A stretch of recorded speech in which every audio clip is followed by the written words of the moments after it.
Today's episode is supported by AIDS-Free Pittsburgh. There are more than 5,000 people living with HIV in southwestern Pennsylvania, and the Ryan White HIV/AIDS program provides support services to help them get the care they need. That includes assistance with things like healthcare, medications, housing, transportation, food, and treatment for substance use disorders. Visit aidsfreepittsburgh.org to learn more. CityCast Pittsburgh is supported today by the Heinz History Center and their newest exhibition, Pittsburgh's Hidden History. It is a cornucopia of curiosity, a magical menagerie of memory, and a little bit of this and that. There are flowery couches, relics from Kennywood, even a collection of shivs. If you listen to this show a lot, you know we are loving this. It is truly mind-boggling to see how the curators brought together such a wide range of rarely seen artifacts to tell Pittsburgh stories like never before. To buy your tickets and learn more, visit HeinzHistoryCenter.org.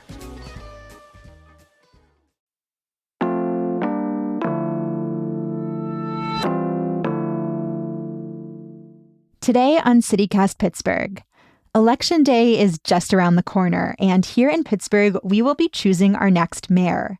Democrat Corey O'Connor is facing off against Republican Tony Moreno. We talked to the candidates ahead of the primary election back in May, and this week we are revisiting our conversations with both of them. We'll kick things off with host Megan Harris's interview with O'Connor. He currently serves as Allegheny County Controller and was on city council for more than a decade. He's also the son of a former mayor.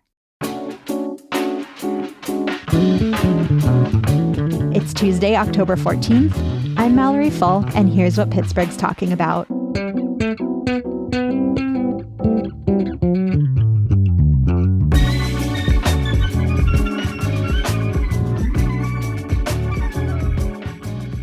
I'm downtown with Corey O'Connor. Thanks for joining us here on CityCast Pittsburgh. No, thanks for having me. So tell me, you're running for mayor. What do you think the city's biggest challenge is right now? There's a lot.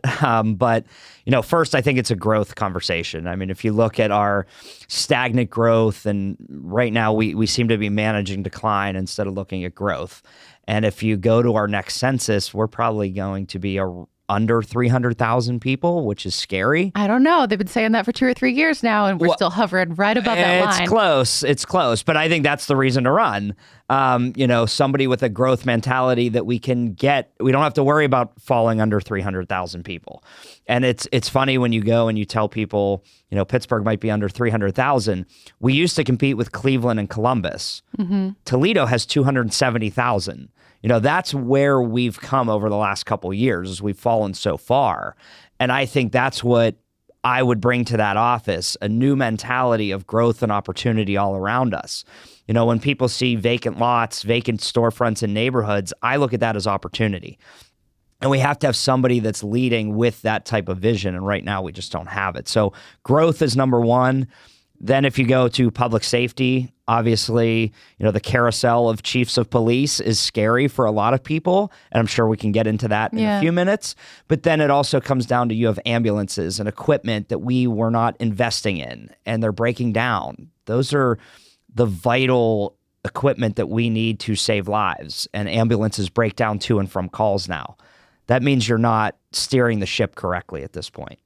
So those are challenges. What's the biggest opportunity in your mind? I think it's sort of the same thing, is you have space. You have the ability to bring in, new companies. You have the ability to expand companies that are already here. And when you look at housing, you have opportunity to build new affordable units. And we're just not doing that aggressively enough. And I think that's where the mayor's office really steps up to say, hey, here's 2 acres here. How do we make this work? What can we do with the vacant lots that we own? We own 11,000 parcels. Mm-hmm. Those are the things that we have to start talking about, is reusing our space for the greater good of the neighborhoods. When you talk about growth, in the circles that you're in, what do you mean exactly by that? So there's city population. That's one way to measure it. What other ways are you thinking about that? I think it's a metric. Yeah, I think it's businesses. New businesses, but also the small ones and the businesses that we have expanding. We have so many startups and robotics companies here, but we don't even talk to them. Why is that not the mayor's job to talk to them each and every day and say, hey, how can you expand in Pittsburgh? How can you create more jobs within the neighborhood? Do you need more space? Hey, here's space available on the south side or the north side. And I think that's where we're really lacking in a vision to talk to the people that are already here and amplify the opportunities that they have. The one thing I love talking about that nobody talks about is in the South Hills of not only the city, but parts of the county. You had last year 40 new businesses created by our immigrant population. Why is that not on a commercial talking about Pittsburgh and the region? Instead, we see, the same old commercials about, oh, we're not a steel town anymore, we're this. Well, wait, why don't we actually get to the root of what we actually are? I mean, who should be making those commercials? Is this like a tourism thing? Or? It's the same commercials you see. And when you watch a Steeler game and it cuts to commercial, it's the same, pictures of the same I mean, you're running anchors. Commercials right now. You could blast that message if you want to. And we are. And that's the biggest thing. And I think that's why we have been interviewing people and talking to people in the neighborhoods to say, look, this is Pittsburgh. This is where we are. How can we expand and get better? And we're just not seeing that right now. Especially when we have a national stage coming next year with the draft. That should be the commercial. We shouldn't see the same old Pittsburgh. We need to start selling ourselves at what opportunities we actually provide for people when they are looking at new cities to locate their company, their families, or just to buy a house. And I think those are the simple things that we can do. But without leadership or a vision to do it, you're going to have the same old. So walk me through that vision then. You've got the draft coming up, but that's not for a little while. There's a lot of construction projects, especially downtown, taking place to try to pretty the place up for the company. What do you want to do other than door knocking with, startups and others? What do you want to do to try to grow and bring people in, or maybe use that week to say, hey, it's really cool here. It's pretty. Come I also think that's the problem. If you said to me right now, what's the existing mayor's, what's their plan for Monday after the draft? There is none. I don't want a ticket. For me, I'd rather walk around the crowd and talk to people about, hey, you're from Denver, you're from Cleveland. What do you like about Pittsburgh? What didn't you know about Pittsburgh? We don't need $6 million planning studies to do that kind of work. That's the mayor's job, to hear from the people that are visiting, but also hear from the people that already exist in our city and what they need. But that $6 million that was spent on a citywide study from outside, contractors, that didn't help anybody. It's going to this. We all know what studies do. Studies come back and say, "Oh, we spent your $6 million. In order to do this, we need 50 million more." It's like, okay, well, we don't have that. We didn't have the 6 to give you for that project. So for me, it's really investing in people. So take that $6 million and put it into 2 intersections in small business districts, in neighborhoods that haven't seen growth or opportunity in a long time. Imagine what you could do with $3 million on an intersection. You can really change the tide and the momentum in that community. And instead it went to a New York, contractor to tell me what I already know, that, Greenfield and Garfield are different neighborhoods. And I think that's what's very frustrating about what we're seeing happen to our city. And for folks who are not familiar with your background, you are the current county controller. You spend a lot of time looking at efficiency and money and how much we spend, particularly with contractors. I've heard you talk a lot about that on the county side. What do you think for folks that already live here? Because that's a lot of what we're seeing is the suburbs are growing all around Pittsburgh because people leave the city for a variety of reasons. But particularly with our school district, when you have school-age kids, a lot of people tuck tail and they run. What would you do about that? Oh, definitely. And that was actually the first agenda item that we put out. Our first policy was to talk about youth and families. And, I have a 3.5 and an almost 2-year-old. And, for us, we're lucky to have childcare, but a lot of parents don't. It's incredibly difficult. It's incredibly difficult. I was on a list for a year. There was a producer sitting in this room that's been on a list for a very long time. So I have a room that I have a captive audience on this one. Yes. Well, when I was on council for 11 years, we actually put aside, when we did the Housing Opportunity Fund, we actually put aside a couple $1 million for early childhood. Mm-hmm. And that was for capital. So and I'll just use a little example. Okay, I run a childcare center. And I need a new fence in the backyard. If I get a fence in the backyard of this building, then I can add 4 more children. And I think that's the type of capital that we have to invest to expand childcare. And I would love to do that project again and expand it. But then also look at our rec centers. Our rec centers still are run like they are in the 70s. They all have like senior center vibes, even when they're not senior centers. But senior centers are great. I go They're to them all the amazing. time, and they're great fantastic. locations. I'm not. Yeah, right. No poo-pooing of the senior centers. They're I wonderful. love my but senior I think centers. They are different spaces. But they are, yeah. There's a senior center, but then there's also space within the gym. Let's just use that as an example. So why are we not looking at our rec centers to open from 7 a.m. to 9 a.m. in the morning? Because we know both parents work jobs nowadays. So where are the kids going before school? And if you can ease the burden on families to say, hey, this is something that's going to benefit you right down the street in your community. You have to be at work at 8:15. How can we get a safe space to drop your kids off? We get them food, then the school bus picks them up and takes them to school. I mean, that's the type of simple coordination that we should be doing and we should be providing. And you think the mayor's office should be leading? Yeah, we run the rec centers. For our rec centers to not even be open on Saturdays for open gym, and I get this all the time, and it's frustrating. Well, we're going to have open gym, and kids are going to go in there, and what happens if they break a window? They're kids, so we fix the window. But I think that's the problem. We don't invest in our youth and give them opportunities to succeed at the buildings that already currently exist. And then you take it even further. We don't have a real partnership with our schools right now. Yeah, most of your predecessors have taken, I'm generalizing here, but a little bit of a hands-off approach with the school system. We're going right into the schools. We have to. That's the way that we're going to grow, and it comes down to schools, and that's how you're going to extend families and keep them here longer. But let's take schools, for example. They have gyms that aren't available to us on weekends, on evenings, where you can get a small nonprofit to teach a science class. Talk to the Science Center, who are great partners, but push it a little bit further. Even the Children's Museum, can they teach an art class for us on a Thursday night in a West End? I think that's where there's a lack of vision and a lack to ask. And I think coming from city council for 11 years, and now, as you said, being the controller, seeing where there's waste, seeing where we could bridge gaps in order to grow our region. But let's take the schools even further. A lot of them have swimming pools that on weekends aren't being used. And if I am elected mayor, I would have an aquatics team that teaches kids how to swim. Why are we not opening those school pools up on weekends for city parks to teach kids how to swim? Like, those are creative uses of space and our time. And it's something that puts us at the forefront of looking at rec and in a different light. And we don't even have those conversations anymore. Have you talked to the superintendent about any of this?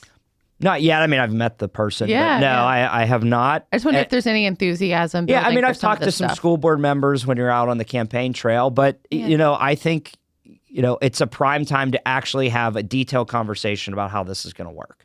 And that's my intent, obviously, hopefully win. But you have those conversations, say, look, this is what the city needs. And you have to be a partner at this point because we're both losing population. You're losing it in your schools. And they're consolidating and looking at closing a lot of schools, which is also not a super popular position right now, especially for parents and families. Right. And then you go to the other part of that is you're going to go from 52 to 40. We don't know which schools they are at this point. It was proposed, but they're suggestions. But then also, what are we going to do with those 12 vacant buildings? We know that the schools sit on these properties for way too long. Years and years. Way too long. So for me, as a partner, what can I do with those properties as the city? Are there economic opportunities to turn them into light manufacturing, housing, additional housing immediately? And you can't let these buildings sit and deteriorate because they get even worse. So for me, that's part of the conversation. You want a partnership. What are you going to do with these 12 buildings? They're going to sit in neighborhoods and do nothing. We need to get those buildings, continue to have those buildings be active. And those are going to be difficult conversations, but the mayor's the one that has to lead this conversation. And you have to be upfront with the schools to say, look, here's the partnership. You're either on board or you're not, but you should be on board because we can create a great partnership that grows this region and keeps families here. A lot of the things that you're talking about, they sound great. They will take a little bit of money and a lot of planning. And do you need money? Yeah, I think you need some money. of that's like strategy based, right? Like you need humans figuring out how to connect the dots to get all of this stuff done. Those are salaries. How would you describe Pittsburgh's financial position right now? Right now, they are sleepwalking into a financial crisis, and they know that. I mean, even look at their first quarter numbers that are probably going to be out in the next couple of weeks. even this year's budget was held together by Band-Aids. They know it. They're not being transparent with where the money actually is. You took $340 million of COVID money and you went out like other cities who were smart, went out, bought more vehicles for their fleet, demoed properties, had shovel-ready sites all across this region. That's what we could have done. What we did instead was hire our political friends, who now next year we can't pay those salaries because the COVID money is gone. Are you talking about the 100 positions, 100 positions added to the budget? Yeah. And where's that money coming from? And let's say, it comes out to $10 to $15 million, maybe even more, depending on whose salaries they are. Where are you coming up with that $15 million? You don't have any money for it because the COVID money's gone. So you were not actually planning a city of the future. You were planning to hire all your political friends and then come back to the taxpayers and say, hey, here's a bill, we have to pay it now. That's not being transparent with our funds. Even when you look at their overtime numbers for police, as well as fire, EMS, and public works, we know they're exceeding that number already. And that's only 4 months into this year. So how are you going to even fill your gap to pay off your annual budget? You can't. We've talked to Mayor Gainey about that as recently as we're recording this as a few days ago. And he said, we budgeted for a set amount of overtime. We're like, yeah, but that's not enough, right? And yes, the answer was we know that's already not going to be enough. How would you try to save or make the city some money? So, first you look at the mayor's office. There's no reason you have, no disrespect to the comms people here, but you don't need 8 communications people in the mayor's office. We are a lean team. We value Exactly. efficiency here at CityCast. Right. But it's also, look at how the mayor's office went from $2 million to over $5 million, I believe it is now. That's $3 million that again, we know it's political friends. You can't do that stuff because that bankrupts a city. And that's how we went into bankruptcy. You showed no growth, which he's showing in his 5-year budget. And it's not just on real estate taxes. He's actually showing there's no earned income tax that's going to grow, which means he doesn't believe we're going to grow jobs in this region. How are you going to lead Pittsburgh when you're not creating jobs? That's a separate conversation. But so you show debt, but you do that to go into Act 47. You go on a hiring spree, which they just did. And then you also take on additional debt, which they are also doing. So how are you going to grow? So for me, it's going back to the empty promises that we heard from our nonprofits, the larger nonprofits who have to pay their fair share. He comes out with press conferences. Oh, we talked. Oh, wait, no, they won't meet with me. Like every day it's a different story. And we all know it's just a big lie. You sit down with those nonprofits and you say, here within your mission, and we'll use the hospitals for example first. Within your mission, your job is to keep people safe and get them to hospitals. We're talking about like UPMC and Allegheny Health. Yeah, Allegheny Health. For them, my ask would be, I need ambulances. Purchase me ambulances because it falls within your mission. You could even go further to say, what about plow trucks in the wintertime? We need somebody, the streets have to be clear to get to the hospitals. So instead of like a standard payment in lieu of taxes, you're thinking you go directly within their mission to save us capital because then that frees up my resources. Then you go to the universities and, and again, Pitt this and is CMU Pitt, are the CMU, two. Duquesne, even Point Park. What can we do together that's going to save me capital so I can invest in something that's going to benefit your universities, but take it off of my tax rolls? And I think those are the creative ideas that you have to have. What this mayor wants to do is, well, he hasn't gotten a pilot. He hasn't gotten $1. He's actually lost us $100,000 in his challenges. Talking about how much it costs to take some of these things to court and then take them to court and go through the whole process. And, that's great. And we all said, hey, look, go for it, Mayor. But once you've lost us over hundreds of thousands of dollars, change course because your course is losing money instead of gaining money. Is there a dollar figure that you would look for from, we call them the big four? I think there's others that you would go to. But yeah, I think you kind of pin down what your capital needs are. What is in my budget? What are my capital figures? Where can somebody help alleviate some of that stress? And I think you have to go, and Mayor Peduto actually had a deal. Mayor Peduto had an agreement. He's the closest. He's the closest. He had one PGH and it was $100 million plus dollars. And Mayor Gainey said, no, we're not going to take your $100 million, which again, why not? Why are we not talking about, if you didn't like the strategy of one PGH, build off of it then. You had the money, build off of it for a future. You didn't do that. Instead, again, taxpayers have now lost hundreds of thousands of dollars. Yeah. I mean, what leverage do you think you might have in the mayor's office if you're successful to have these conversations? I mean, I think as the leader of the region, you come with a clear-cut vision to say, look, everybody in this city and in this region are partners.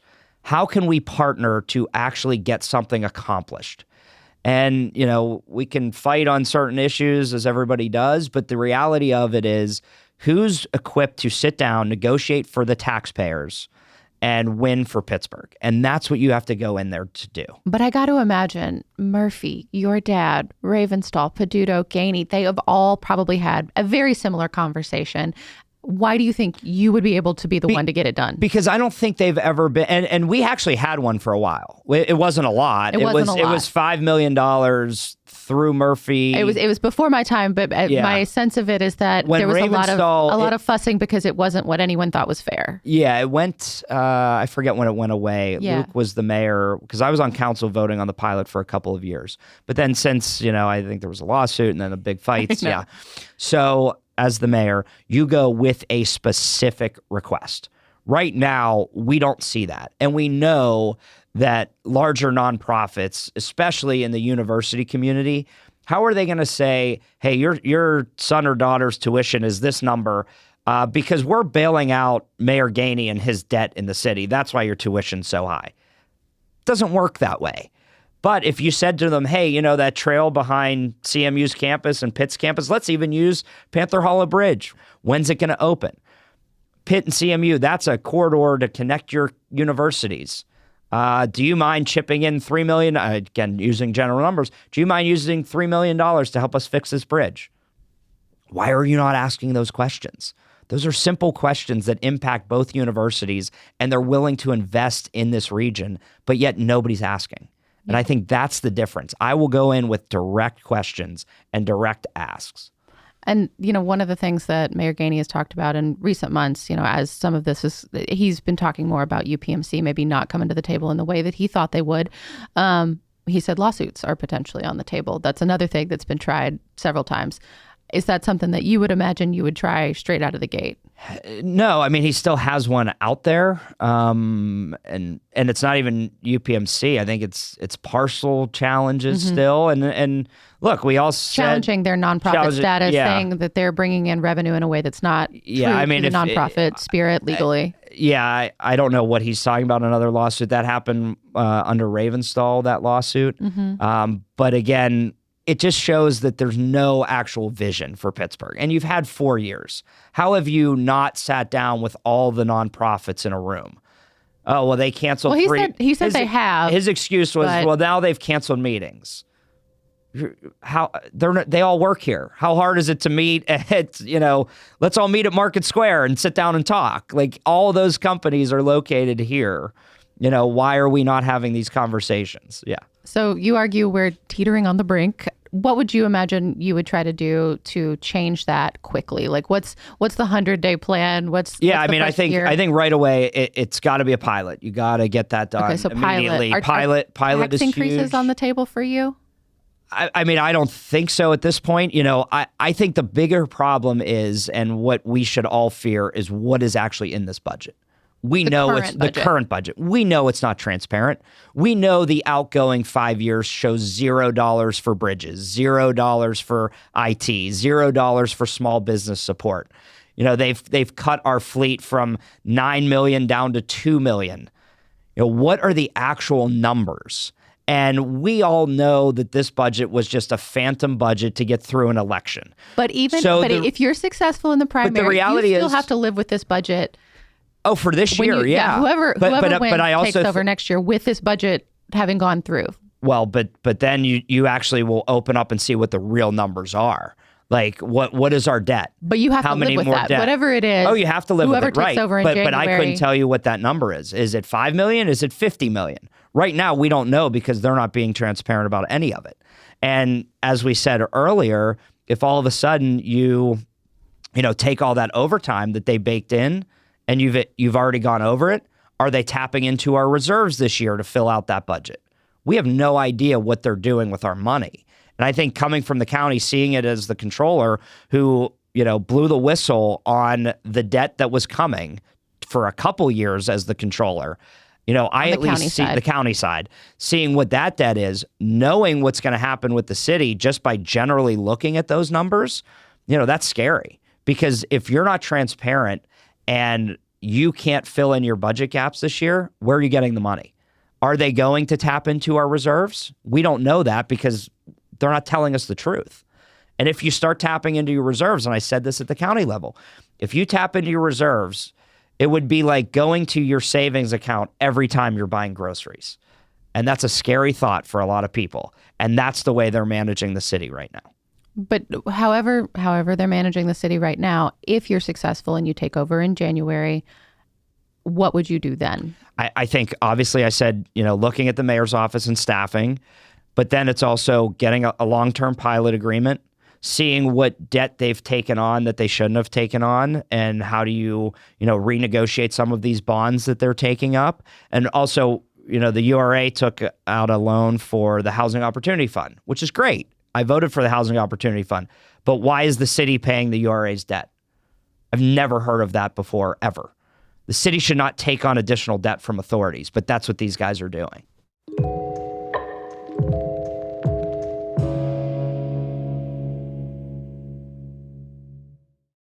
Today's episode is supported in part by the Pittsburgh Opera. If you have been looking to dip into the world of opera, the perfect performance is coming up. The Pittsburgh Opera is putting on Puccini's La Bohème at the Benedum Center, and the show opens this coming Saturday. It is a passionate love story between the seamstress Mimi and the poet Rodolfo, and of course it is set in Paris, the perfect setting for this. And while you're at the theater, you will feel all the feels. The show is going to make you laugh and also bring you to tears because the music is just so captivating and the story is absolutely riveting. This is a really timeless performance, and the opera actually inspired the musical Rent, so if you're a fan of that, definitely grab your seat at La Bohème. Tickets start at just $20, and the performances run from October 18th through the 26th. There's even free childcare at the Sunday matinee, so if that sweetens the deal, definitely make sure to book that in advance. Learn more at pittsburghopera.org/citycast.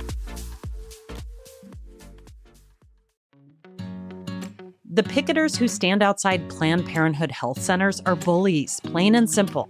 They try to shame healthcare providers and volunteers and shame patients. They also spread lies and misinformation. More than 3,300 picketers stand outside Planned Parenthood of Western Pennsylvania health centers each year. Well, October is National Bullying Prevention Month, so let's do something about it. This fall, PPWP is relaunching the Pledge a Picketer program, the easiest way to fight back directly against every one of these protesters outside. You select a monthly gift level, which is based on the number of picketers outside PPWP health centers. And for 1 year, you've ensured that every anti-abortion extremist outside also helps keep Planned Parenthood open. It's the perfect way to stand up to bullies compromising access to healthcare. Join the PPWP Pledge a Picketer program and be part of this powerful direct response to extremist attacks on healthcare. Visit bit.ly/ppwpcitycast. That's bit.ly/ppwpcitycast. So this is the city's finances. Let's talk about yours as a candidate. How would you describe your financial position going into the final couple months before the election? Yeah, I mean, I think financially we're in good shape. We've gotten donors large and small, from $25 to a couple $1,000 donors. And we have a lot of unions supporting us, which is very impactful for me because, I've always supported unions and Pittsburgh's a union town. So I think for us, our finances, I believe we have enough money to get through this primary and we're happy about it, but we never stop. I mean, we door knock every day, put out mailers, TV, digital, everything. What's your response to your Democratic opponent's assertion that you've gotten donations from wealthy people who might influence then how you govern? Never. I mean, look at my record. People have donated to me all the time. And, the mayor has gotten money from the same individuals that I've gotten money from. What a lot of people don't realize is... He says the difference is that they're MAGA. They're Make America Great Again, aligned with Trump, and that right, is the considering problem. I'm the Democratic endorsed candidate. I won the Young Democrats endorsement.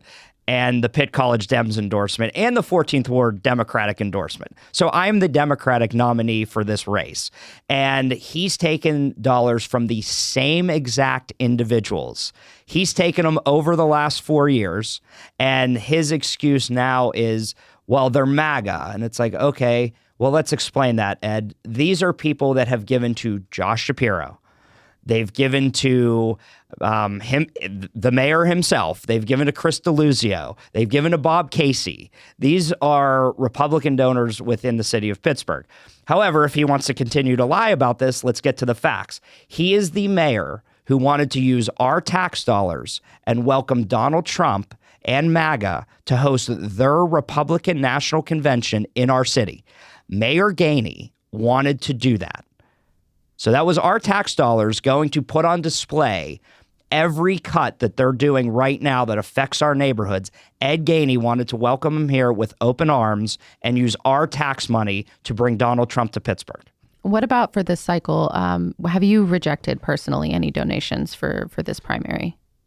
Rejected? Yeah, there's checks we haven't taken. Yes. What's your reasoning when that happens? Why would a donation get rejected? You know, when a check comes in, obviously, if somebody does it online, you have to look it up and then return it. But if a check comes in, and we've done it on a number of occasions from, we've seen some slum landlords, some individuals with, bad backgrounds, things like that. So we would not accept them, but I don't have that in front of me right now. But I know we've sent checks back. Yeah. So let's talk about some of the wish list items, some ways that you would like to lead the city. We talked a little bit about police officers and police staffing. To you, what's the right number of officers for the city of Pittsburgh? Well, the number one thing is the first number that you look at when you're running for mayor is the number one. And the number one is a chief of police. Yeah. For you to not have a chief of police and lie to us about a backroom deal that the mayor cut with the prior chief who was refereeing March Madness the last few weeks was a blatant lie to not only city council members, to everybody in the city of Pittsburgh. And that's why he needs to be held accountable for that. So what will you be looking for in the next year? A chief of police that actually wants to show up to work. Do you want internal, external? I think you have a search. You do not spend money on national searches because we've done that for years, and it's cost the city hundreds of thousands of dollars. But you have a chief that is actually committed to Pittsburgh. The carousel of chiefs that we've gone through shows that they're not only not committed to the city, they're not committed to the leadership in the mayor's office. That's scary. You're putting people's lives at risk, especially officers' lives at risk, who don't know whether they're working 8-hour shifts, 12-hour shifts, 10-hour shifts. They don't know that because there's no leadership in public safety anymore. Yeah, I mean, we've talked on this show about, kind of what it means to have a mission and to not have a leader to carry through that mission right now.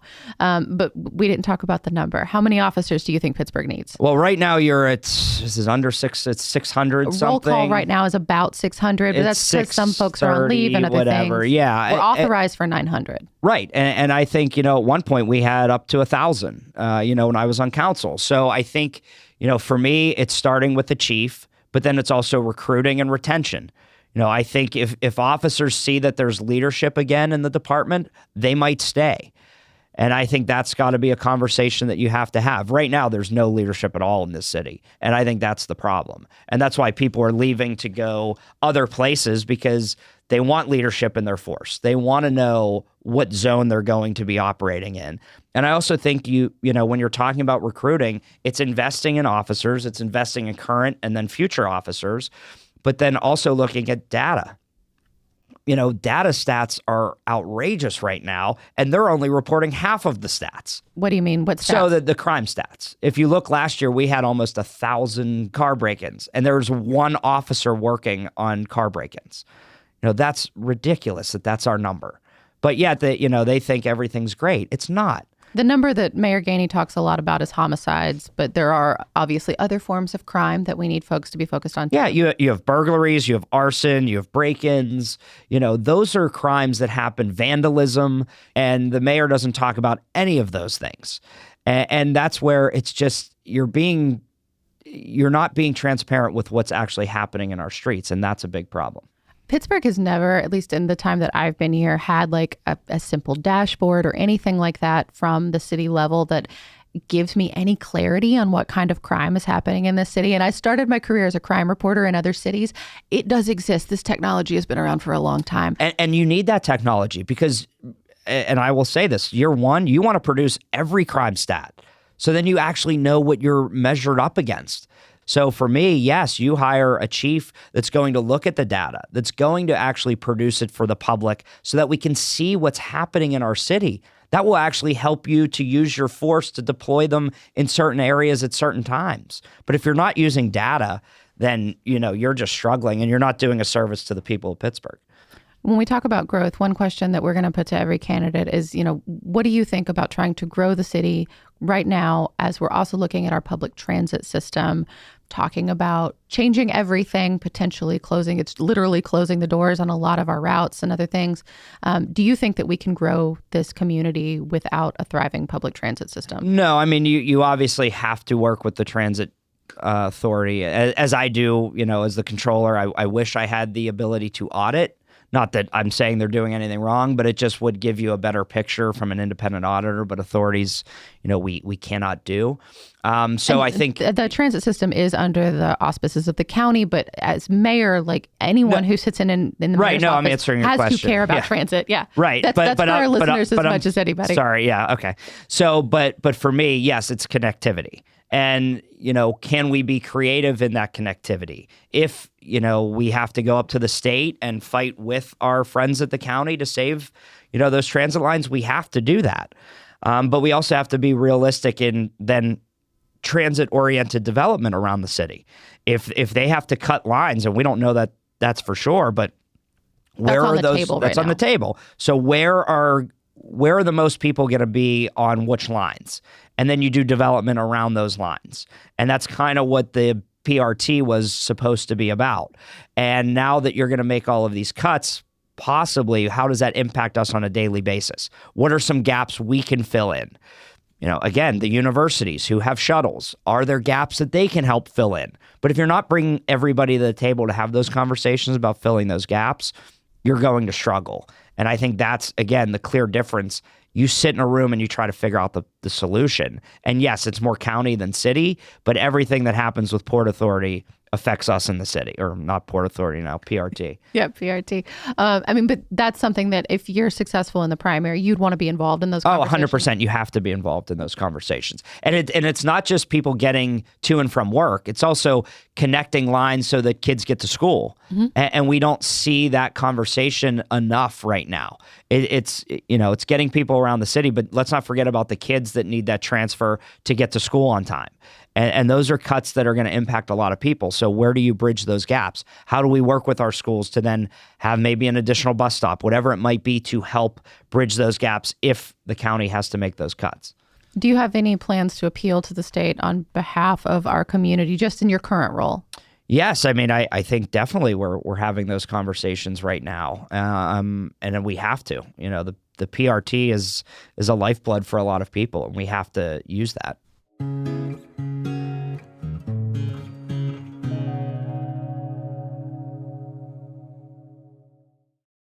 Hi, I'm Michael Ziviak, Chief Revenue Officer of CityCast. Why do most of us want to learn a new language? It's because we want to speak it out in the real world with real people. Babbel gets you there fast. My daughter's a senior in high school, and after she graduates, we're taking a father-daughter trip to Spain. I know, she's spoiled, but that's on me. I'll be honest, my Spanish right now is pretty much tops out at ¿Dónde está la biblioteca? But when we get there, I want to actually talk to people, order food, and really connect with the locals, not just stumble through the basics. That's why I'm starting with Babbel. Learning a language with Babbel is all about small steps, big wins, and progress you can actually track and feel. And with how busy things get here at CityCast, I love that Babbel's bite-sized, 10-minute lessons fit perfectly into my day, whether it's between meetings or while I'm having coffee in the morning. I'm really excited to start picking up real-world Spanish before our trip so we can experience Spain in a more meaningful way. Right now, Babbel has a special deal for our listeners. Get up to 55% off your subscription at babbel.com/citycast. That's BABBEL.com/citycast. allbrook.com/citycast for up to 55% off. Rules and restrictions may apply. Gracias and adios. Today's episode is sponsored by Liberty Magic, Pittsburgh's premier speakeasy theater that's all about elevating the art of magic. They're bringing back a beloved performer, Michael Misko, who calls himself a bit of a mischief maker. He's going to be putting on his show, I Laugh in the Face of Magic, which blends sleight of hand with extremely dry roasted stand-up. He says like 90% comedy, 10% magic. And for those feeling extra adventurous, consider upgrading to the Skeleton Key VIP experience. You'll get front row tickets, talk about close-up magic, plus an exclusive post-show meet and greet. And either way, you're going to leave asking whether the whole thing was real magic or just really funny. Definitely give Liberty Magic a try. People always show up there looking for the unexpected, and this show is going to have that extra special blend of comedy and showmanship. Get your tickets at trustarts.org/magic before they disappear. Let's talk a little bit about housing. At a recent candidates forum, you said that you support inclusionary zoning, but that each neighborhood market is different. What do you mean by that? So I supported inclusionary zoning in Lawrenceville, and it's a tool that we can use. That's an established program that's been going for 5-6 years now. It's an established program that we voted for when I was on council to establish an inclusionary zoning in that location because the market was, overbearing, and, we didn't want people to be displaced in their community. But inclusionary zoning across the city doesn't work. Look at the numbers. It just doesn't. And because every market is part of Mayor Gainey's proposal that it would be mandatory for every neighborhood. It's mandatory for every neighborhood, but every market is different. And, we have market rate units that can be built without inclusionary zoning. Inclusionary zoning is a tool that you can use on certain locations, but across the city it can't be because we need growth in all of those cities. Most cities that tried inclusionary zoning have shown that it failed. And the mayor, after 4 years, is now proposing a bill that I don't know that it's even going to get past city council. It made it through the city planning commission, but council has not approved it, and they've delayed the vote. Council's been pretty clear they're not going to touch it until the primary. And they shouldn't, because we know that this was just a political tool. It wasn't an actual policy that you want to fix. You don't think it was a real policy? No, a policy would come up when you're actually in the job for a couple of years, not your last year. You think it's the timing? So it wasn't real because it was in the last year? If this was a bill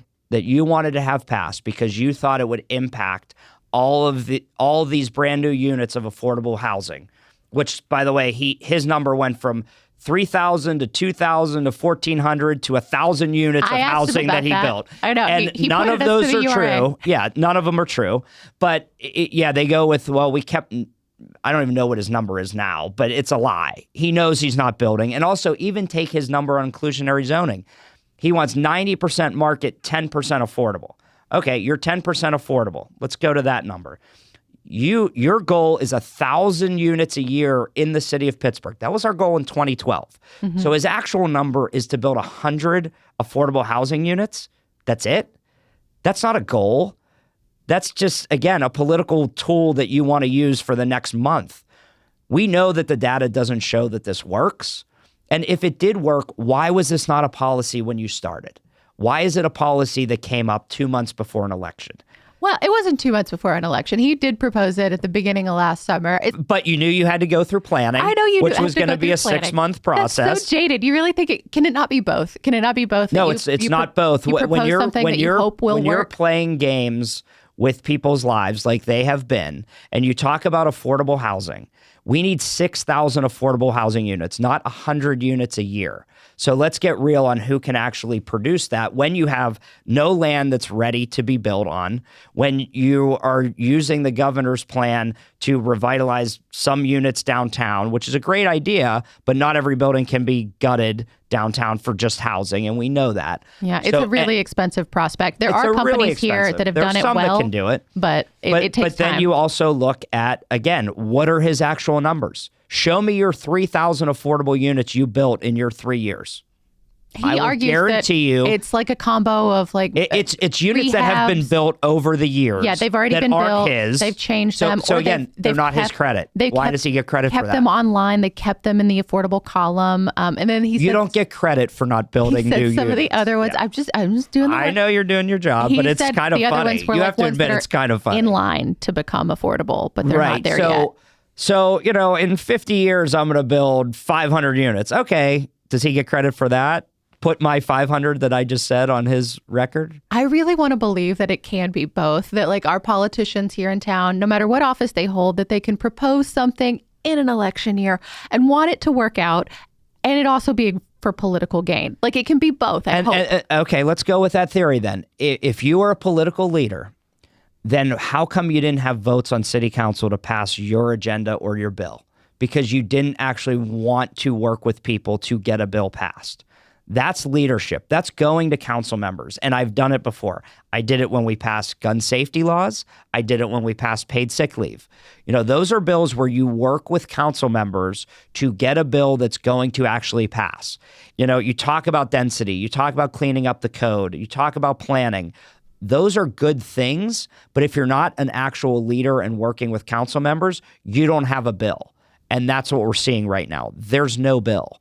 There's a bill that passed the Planning Commission, but there's no bill that's coming in front of City Council because Council is not buying into this bill right now. Well, so obviously you are not a fan of Mayor Gainey's proposal. There was a competing proposal from Councilman Bob Charland. He has said since then that there are a couple of things he would like to tweak. It did not pass City Planning Commission. It could still pass Council, but it would take more votes. Charland is a very vocal supporter of yours. I wonder if you back his inclusionary zoning bill. So I still think, inclusionary zoning just does not work citywide. And his wasn't. His was neighborhood by neighborhood. Right. But I still think every neighborhood and every market is different. So I'd have to compare both bills next to each other.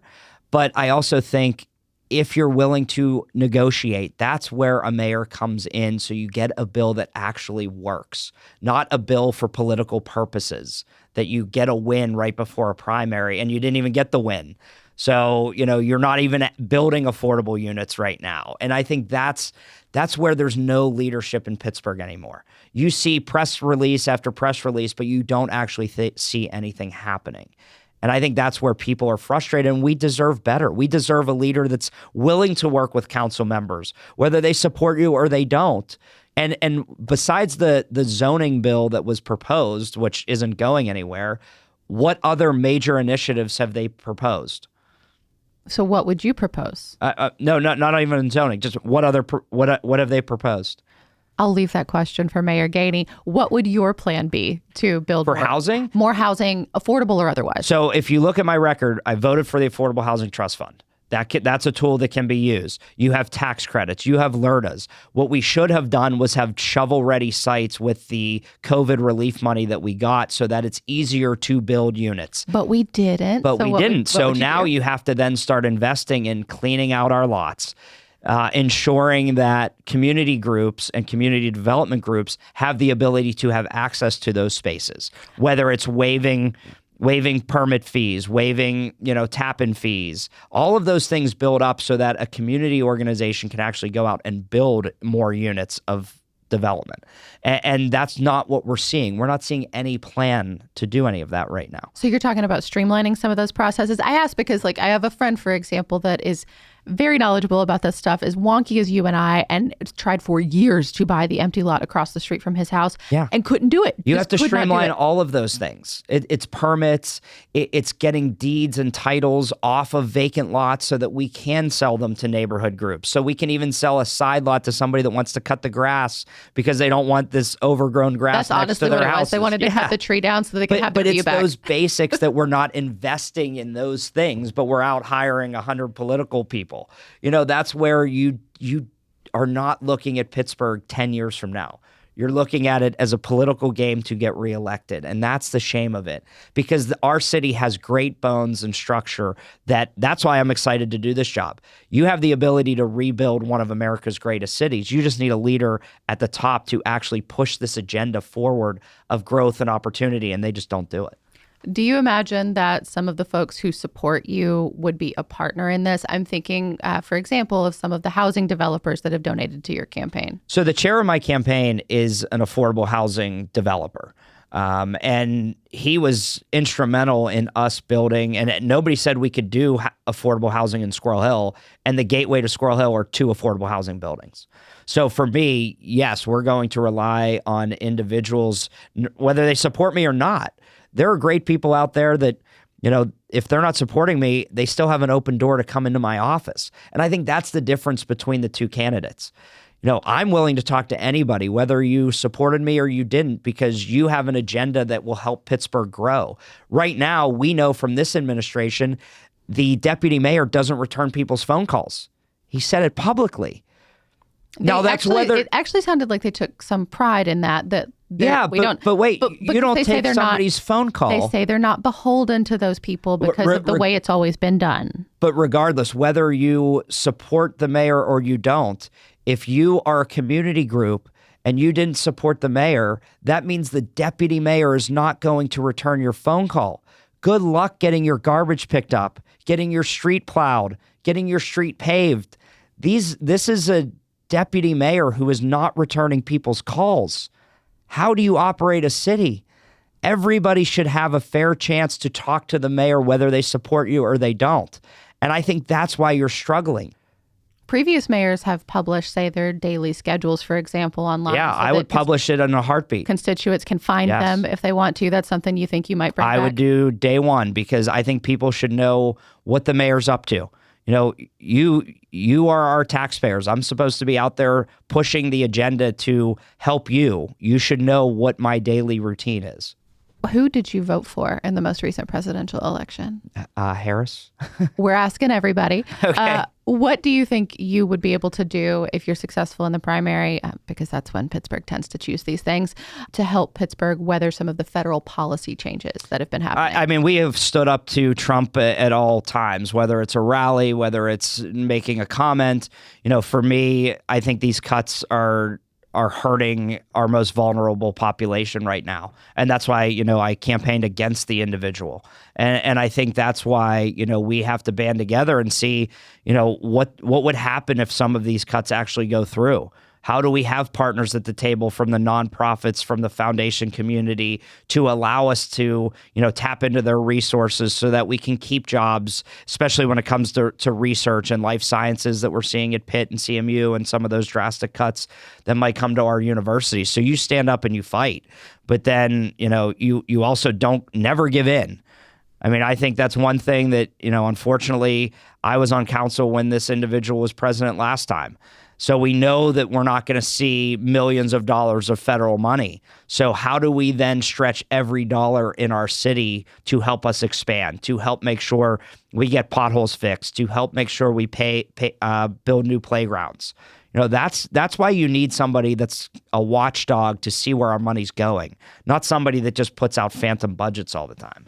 I mean, what power in your mind does a mayor have to affect change when so much of it's coming at us from on high? Yeah, I mean, obviously you're vocal. You represent a lot of constituents. You can be loud, but what else can you imagine you maybe go doing? To, your congressperson, your state house, your state reps, your state senators, and say, look, we really need this funding. We have to all band together and fight this. Do you have relationships with, a lot of our state leaders in that way? Yes. What about at the federal level? Like Senator Fetterman, for example, our new Senator Dave McCormick. Yeah, I mean, obviously, I've known John longer. Mm-hmm. I've seen Dave at events, but I think you also have to say, you guys have to really be a fighter for our region, and right now we're not sure where they are on some of these issues. And I think that's concerning to a lot of people, especially, when you're talking about not having the ability to form unions. Some of these bills and conversations that they're talking about cutting, the federal employees that are union that they're cutting. We need our representatives at the congressional and Senate, seats to start fighting back. And I think that's something that as mayor, you would call on them to do. Well, let's dream just a little bit. Say someone did hand you a pot of money or you found one somewhere in the budget once you're able to take the look you want. What would you do with a chunk of change for Pittsburgh? What would you want to change first? Yeah, I mean, I think it's looking at, our neighborhoods, one, cleaning up blight, demoing abandoned houses, cleaning up the garbage that has been rampant nowadays. But also, if you have money, turn on the water fountains. That helps in the summer when we can't turn water fountains on. It's embarrassing. We did hire a second plumber. Oh, well, that'll help. Yeah, right. That'll really help. But I think that just shows the just lack of the ability to operate a city. But for me, it's investing in small businesses. It's doing, investments in small business districts. It's demoing sites so that you can build new affordable housing units across Pittsburgh. So yes, if I have money, it's going to go back to the basics. It's going to also buying ambulances. And I can go off a litany of what we would buy, but I think that's where there's no focus anymore. If you give them money right now, they go off and do national studies. We don't need studies. We need money to be invested in people. And the mayor's office just doesn't have the vision right now. And that's why I'm running. Well, you get a slight advantage here being on the front end of these conversations and how our recording schedule here. What questions would you have for your fellow candidates? Fellow candidates? Oh, I don't know that I want to ask a question. I think you'll hear my well, I would just say, to my fellow candidates, be truthful and honest with the public. I've known them for a very long time, and, stop lying to our general public. It's not helping your cause. It's not helping Pittsburgh. It's not actually bringing issues that matter to the forefront. And I think that's the frustrating part about what we're seeing right now. Nobody wants to talk about helping Pittsburgh, and that's what we have been focused on. And there's just a lack of that from other candidates in this race. Final pitch. Why do you think you are the person to be leading Pittsburgh right now? Yes, I have 11 years experience on city council. I know how to turn water fountains on, if that's your question. Yeah. But also 3 years being the county controller, seeing how we can stretch every dollar in this city. And I think, knowing the city as well as I do, where we aren't spending money, we need to focus on. And I think right now we are managing our decline. And I want to talk about growth and opportunity in every neighborhood, and that everybody has a seat at my table if elected mayor. And together we can rebuild one of America's greatest cities. And that's why I'm energetic to do this job. And we will hit the ground running day one with a lot of initiatives we talked about. We're not going to waste taxpayers' time because we're running out of time to grow Pittsburgh, and that's scary for a lot of us, and that's why I'm running. Corey O'Connor, thank you so much. Thank you. That's all for today here on CityCast Pittsburgh. A couple of updates since that conversation with O'Connor. City Council did end up voting down Councilor Bob Charlin's inclusionary zoning bill, but they still haven't voted on Mayor Ed Gainey's bill. There is a lot happening there, so stay tuned to the show. And Pittsburgh Regional Transit found a way to avoid making major cuts, at least for now. They're using state funds that were supposed to go toward infrastructure projects. To be clear, this is not a long-term solution, so these questions about transit funding are still very relevant. We will be back tomorrow morning with our interview with Republican candidate Tony Moreno. Talk to you then.